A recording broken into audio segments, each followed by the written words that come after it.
Convidados.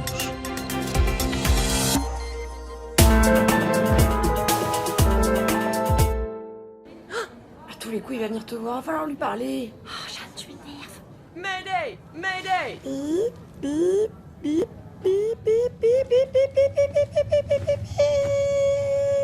Boa tarde, temos o grato prazer de acolher o Nuno Lopes e Artur Pinheiro para a estreia mundial de Tout le monde aime Jeanne, aqui na Semana da Crítica do Festival de Cinema de Cannes. Obrigado por terem vindo. Se calhar vamos começar por falar deste OVNI e da recepção deste OVNI aqui no Festival de Cinema de Cannes, com muitos aplausos, não é? Em relação às projeções que já tiveram lugar. Se calhar começaria por si, Nuno, você é o rival do Laurent Lafitte da Comédie Française, ou seja, você poderá vir a ser o apaixonado da Blanche Gardin, mas não digo. Como é que foi contracenar com eles? Foi ótimo. O filme tem um humor muito especial e que acho que é partilhado tanto pela Blanche como pelo Laurent. Foi muito engraçado, sobretudo porque o filme, explicando um bocadinho o que é o filme, a realizadora, a Céline, começou em animação e este filme, o personagem principal da Blanche, tem uma espécie de fantasma, que é uma espécie de consciência dela, que é uma animação que expõe todas as suas inseguranças, os seus problemas. Os seus dilemas existenciais. Sim. Uma das coisas que mais me agradou no filme foi saber que estava a filmar para um trabalho que ia ser feito depois por ela sobre o que nós filmámos, e era quase enviar material para ela depois trabalhá-lo a seguir, inventando novos textos, inventando novas animações e tudo mais. E isso foi muito, muito engraçado porque acho que é o primeiro filme que eu tenho mesmo essa sensação de sentir que estou a filmar, mas na verdade o filme vai vir só depois, quase. Só estou a oferecer material para o filme ser feito mais tarde. E que foi uma torre de Babel, em termos linguísticos também, não é? Com Sim. Atores dos dois países, nomeadamente. Sim, mas como para lá vamos todos franceses depois no final. A osmose aconteceu, sim. E com o Laurent Lafitte, a parte da rivalidade amorosa, correu tudo bem. Correu tudo bem. Aliás, você esteve em cartaz há muito pouco tempo num outro filme francês, Azurro. Não é a primeira vez de todo que você trabalha no estrangeiro, muito pelo contrário, e inclusive em França. Este projeto se calhar foi mais arrojado do que o demais por estar a passar da animação para o real, constantemente. Sim, essa relação entre o que é a animação no filme e o que é a realidade, acho que é a coisa mais original do filme, porque ainda por cima não é uma animação que interage. Já tínhamos isto, há filmes como o Roger Rabbit, por exemplo, são atores, ou o Space Jam, são atores a interagir diretamente com a animação. Aqui não é o caso, aqui a animação é quase uma consciência do personagem principal e não interage diretamente com nenhum dos personagens. É quase como se o espectador tivesse, através da animação, acesso à parte angustiosa e depressiva do cérebro do personagem da Blanche. Artur Pinheiro, você já colaborou com Miguel Gomes, por exemplo, que passou muitas vezes pelos ecrãs de Cannes. Foi, de facto, um desafio diferente dos demais. Imagino precisamente uma aposta aqui entre a animação, o real, com a Céline. Como é que você se projetou também para fazer este produto final que agora vemos nos ecrãs? Decidimos que era melhor abordar as outras perspectivas, as outras linguagens, e ficarmos apenas pelas filmagens em real, com os atores, e depois a animação e o voz-off que a própria Céline fez e desenhou. Mas acho que as pessoas se interrogarão, e porventura algumas não a conhecem tão bem. Ela já foi premiada aqui por filmes de animação, precisamente, e na seleção oficial. Como é que de repente esta realizadora decide avançar com um projeto envolvendo a França e Portugal, com o grosso das filmagens em Lisboa, ou na região próxima de Lisboa? Como é que isto terá surgido? Será que nos pode esclarecer? Esta não é a primeira experiência dela de misturar animação com filmagens reais. Tinha feito uma curta. Depois Lisboa surgiu porque ela, depois do prémio dela em Cannes, em 2016, ela foi a Lisboa, foi convidada, acho que foi no Indy. Lisboa. Foi no Indy. E ela estava a passar por uma fase pessoal em que questionava muito a sua vida e a nossa civilização, a nossa sociedade. O turismo em Lisboa marcou muito, ela que está expresso no filme, né?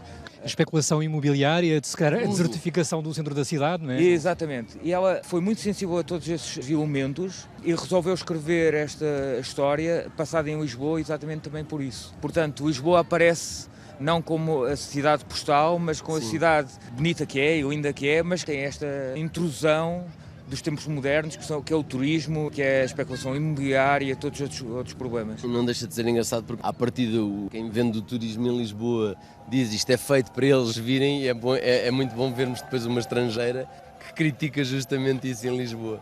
Diz, Não esta é venham a todos parte ao mesmo má. tempo, pelo menos, isso, né? Isso é muito interessante. Olha esta aqui! Não, homenzinho. Achas-te muito crescido, é? Rapaz!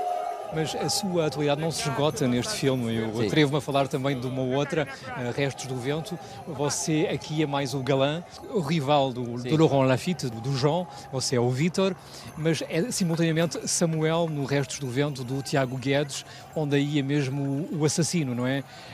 Não sou o assassino. É um filme violento, mas Ele talvez não tenha morrido ali, mas enfim, é um filme mais sombrio, não é? Os filmes estreiam ao mesmo tempo. As rodagens foram quase simultâneas também. Como é que você se preparou para um e outro? as rodagens foram muito próximas uma da outra e foram preparações totalmente diferentes, porque esta é uma coisa muito mais leve e divertida de filmar mesmo. O outro teve a ver, aqui, tal como eu dizia, era quase dar material à Celine para ela depois brincar com esse material, com a animação, e portanto muitas vezes eu sentia que estava a filmar e estava a dizer ok, agora vou fazer a cena de outra maneira, porque assim ela pode aproveitar se tiver outra ideia para a animação.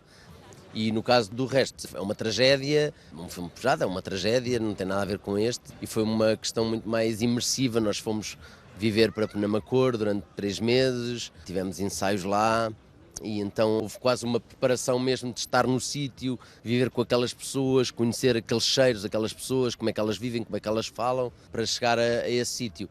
Encarnar este amor do Sim. pai que está prestes a tudo. Sim. O pai pode fazer tudo pelo seu rebento, não é? Sim. Essa, aliás, foi a parte mais difícil, confesso que foi a parte mais difícil para mim do personagem, imaginar-me como pai de um adolescente, porque eu nem sequer tenho, e portanto foi uma das partes mais complicadas para mim, pessoalmente, de construir no personagem, foi imaginar que eu era pai do Ivo, que para mim é só um colega mais novo.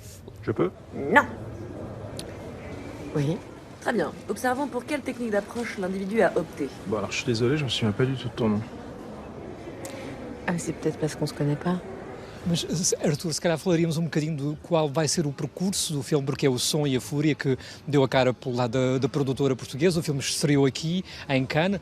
É caso para lhe perguntar, e agora? O que é que pretendem fazer em termos de promoção internacional desta primeira longa-metragem da Celine? Vai estrear em França? Vai estrear em França, as datas de estreia em França ainda não está fechada e há uma preparação de uma apresentação em Portugal que depende também das datas de estreia em França. Estou a crer pelas críticas que eu já li, que foram muito calorosas e muito boas para o filme, creio que o filme vai ter um bom percurso. O Nuno Lopes está habituado a Berlim, a Locarno, sei lá, a tantos sítios. Eu já o vi, por exemplo, no Festival de Cinema de Macau, onde Sim. você, no São Jorge, não é? Sim. Deu a cara e de que maneira deu o corpo ao manifesto para ser aquele pugilista. Agora estão em Cannes, é mesmo assim uma grande montra do cinema. Como é que está a correr a experiência de Cannes e, porventura, o que é que daqui levam? Para mim, houve uma coisa muito estranha, foi que de repente tenho 2 filmes em Cannes, que é uma coisa muito rara para um ator conseguir ter 2 filmes em Cannes, que é uma coisa maravilhosa. E depois, por azar, calharam os 2 filmes no mesmo dia, à mesma hora. E isso, tipo, ao mesmo tempo é ter a maior sorte do mundo e o maior azar do mundo, depois de ter, não me posso dividir, como é que eu vou fazer isto? Mas Cannes é sempre, pronto, há um lado muito importante, porque estás com pessoas não só que fazem filmes, como estás com muitos produtores e com muitos distribuidores que vão... Pode ser uma grande montra para vender o teu filme acima de tudo. Eu acho que Cannes funciona acima de tudo por isso. Pode ser uma maneira, se correr bem, de vender o filme internacionalmente, como está a correr bem com o Todo Mundo é Mejano. E, portanto, quando vimos aqui, como é óbvio, para além do orgulho que tenho em ter um filme num festival que tem os melhores filmes do mundo, e ter cá 2 filmes, e isso já é, o orgulho por si só é maravilhoso ter, mas para além disso, é saber que isto, Cannes é, a partir de um começo, poderá ser o começo de uma coisa maior. E isso é sempre agradável. Mas em que medida é que vão rentabilizar a deslocação e a estada cá para, precisamente, aceder com sofreguidão a tudo o que há em termos de filmes que estão em cartaz? É muito difícil, porque os bilhetes estão quase todos esgotados. Eu tenho estado a tentar ver filmes, não consegui ainda ver nenhum. Eu também não consegui, mas eu também só cheguei ontem. Pois, eu também. E creio que infelizmente até Há problemas de terça-feira bilheteira muito treino, sérios. não vou ter grande Não hipótese. vamos ter Há grande problemas de hipótese. bilheteira muito sérios. Arthur, como é que uma pessoa se torna diretor artístico? Você colaborou com o Miguel Gomes e com tantos outros, para não os citar todos, não é? Como é que era? Quando era criança gostava deste tipo de coisas? Como é que isto surgiu e como é que tomou forma? Sempre gostei de cinema, de televisão, etc. Em miúdo sempre desenhei muito. Hesitei em ir para as Belas Artes ou ir para a escola de cinema. tirar um curso que na altura se chamava Realização Plástica dos Espetáculos, é de colaborar em equipas de cinema, como carpinteiro, pintor, eu fiz todo um percurso e depois tive a oportunidade, o convite de fazer um telefilme para a SIC em 2001. Comecei a colaborar com outro realizador. Dá-me muito prazer conceber, ajudar os realizadores a colocar fisicamente as ideias que eles têm nos guiões e que transmitem. Quando recebemos um guião e temos uma descrição de um apartamento, como é o caso aqui no Jane, que cela lá dentro todas as memórias e a essência de uma mãe que morreu e que a personagem é confrontada com e agora o que é que eu faço com isto, e tenho que despejar a casa, e ao mesmo tempo a despejar a casa está a rever todos os momentos e toda a personalidade da mãe. Pronto, ter a sorte de nos serem lançados um desafio destes e de conseguirmos passar para a tela as emoções e todo esse subtexto que a Celine queria mostrar é uma sorte extraordinária e é um prazer imenso continuar a fazer isso e chegar aqui e ver o filme acabado. É um orgulho muito grande também. Realmente, em que medida é que se ultrapassou o lado complexo e esmagador do Manuel de Oliveira relativamente ao cinema português, porque ele esteve tão ligado à França e tão ligado a Cannes durante décadas, não é? E de repente, pronto, ele já nos deixou. Durante muito tempo, claro, o cinema português e europeu esteve órfão dele e agora acho que de alguma forma se conseguiu virar uma página e os realizadores contemporâneos estão a conseguir também se ingrar em termos de visibilidade. Qual é a vossa percepção? Eu acho que sempre há uma relação, como é óbvio, do Manuel muito forte com Cannes, mas acho que Cannes sempre acolheu outros realizadores portugueses, o Pedro Costa, o João César Monteiro, e acho que, por exemplo, este ano temos cá 4, 5 filmes, não é? Curta de animação, acho que são 4 ou 5 filmes sim. portugueses, que é extraordinário para o tamanho da nossa cinematografia. Eu acho que felizmente nós apesar de termos uma cinematografia muito pequena, porque somos muito pouco apoiados pelo Estado, a verdade é essa, temos uma cinematografia muito rica e muito própria. Os realizadores têm visões muito diferentes uns dos outros, acho que não há um estilo de cinema português e isso o que faz com que muitos realizadores sejam interessantes, porque têm uma visão muito própria e acho que este festival tem sabido acolher muitos deles. Muito obrigado a ambos por terem vindo até aqui Prazer. à RFI.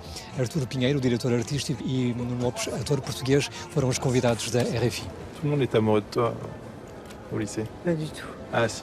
N'importe quoi. Si, c'est la première chose qu'on m'a dit quand j'ai débarqué. On m'a dit, tu vois la fille là-bas là, c'est Jeanne, tout le monde l'aime. Tout le monde aime Jeanne.